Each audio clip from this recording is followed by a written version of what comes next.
Gabi mga ka-vlogger, ito naman tayo sa ating vlog. Ginabi na ako ng pagbablog kasi ay medyo ginabi. Tingnan nyo naman po, ayan, gabi na, hindi na makita. Hindi na pala makita paano ko yan i-video. Wala na, gabi na. Ayan, kasi po kwento ko na lang. Kanina kasi ay napakalakas ang ulan kasi signal number 1 dito. Ganun pala yan kapag nagpalit ng panahon, galing sa mainit bigla nilang umulan ng umulan. Lumakas, medyo napuno itong pond, halos lahat sila ay nahilo, kaya nataranta ako kaninang hapon ng mga 5 o'clock. Agad-agad pinalitan ko ng tubig kasi baka mamatay lahat. Kaya ito, isang ko ng tubig. Ayan po, hindi na makita. Nilalagyan ko ngayon ng tubig ang pond. Ayan o. Ayan, grabe, ang hirap, ang sakit sa likod. Ang hirap talagang maging magsasaka na mangingisda. Kaya pala ang hirap lumaki sa farm. Buti na lang hindi ako lumaki sa farm. Kung hindi, mayaman ako ngayon. Kulang na lang ay mga chopper, saka kung ano-ano pa. Maganda talaga ang farm kasi nakakapagpayaman pala kapag sa farm.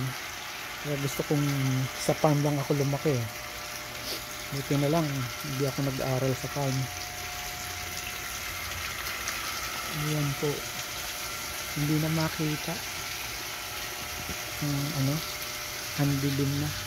Kasi ito, ang ilaw ko dito, yan na, ayun, makita pa ang mga mangga, medyo kita pa ang mangga. Kasi anong oras na? It's already 6:30 ng gabi. Ayan, maraming mga bunga pa ang mangga, nalalaglag na nga Kaya lang itong aking mga red tilapia hindi na makita kasi may trapal yan. Nilagyan ko ng para hindi malaglagan ng dahon ng mangga at saka chico. Ayan. Hay, sakit sa likod. Ang hirap magpalit ng tubig. Although may outlet doon, hindi masyadong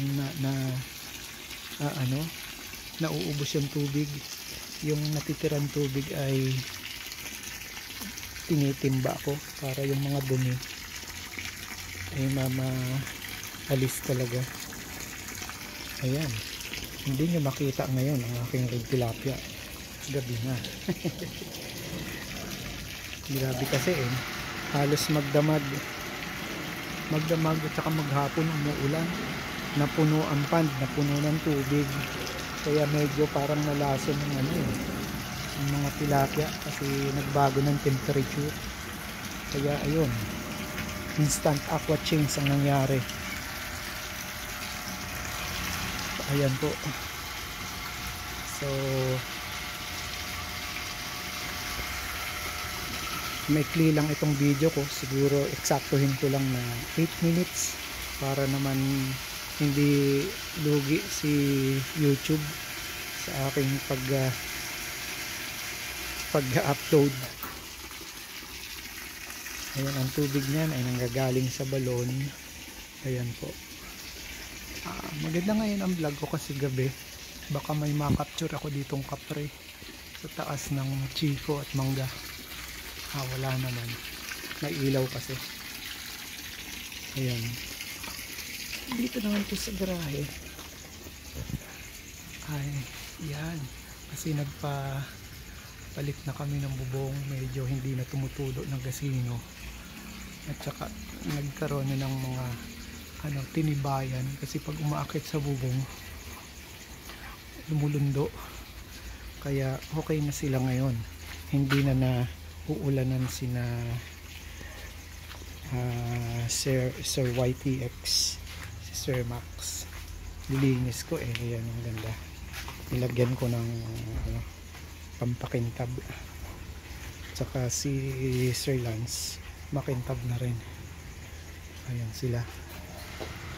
Kasi dati pinasukan kami ng mga nagnanakaw ng mangga, kaya itong garahe pinataas na rin namin. Ayan, taas na, medyo maganda, hindi parang tapos, mataas na ang gate. Doon kasi sila pumupunta, oh, yung mga nagnanakaw ng mangga. Ayan, doon sa pinakasulok. Kaya yung mangga ay ano, sabi ko sa mangga, itago nila yung mga bunga nila para hindi makita ng mga taong dumadaan.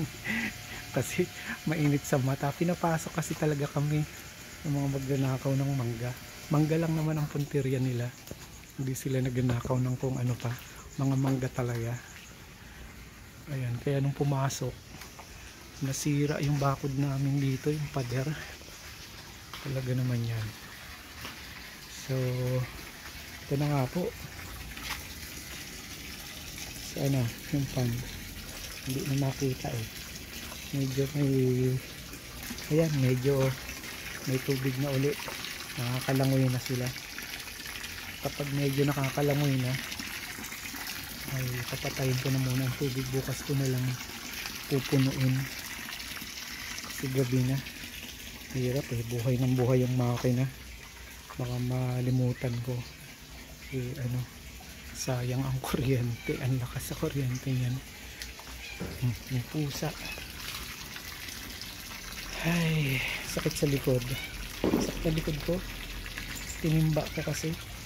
Ayun, may manggang tatlo, pakita ko. So ayun, may mangga pa, yung pang mangga tatlo, medyo malalaki yan. Kaya ninanakaw talaga eh. Ang bababa lang po ng mga mangga rito, pinapasok ng mga magnanakaw ng mangga. Ayan pa, yun, doon sa kabila mas maraming bunga. Yun, itong pusang ito nag-aabang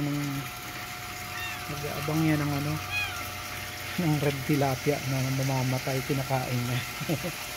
Walang mamamatay na red tilapia ngayon, puro buhay, kala mo ba? Ayan.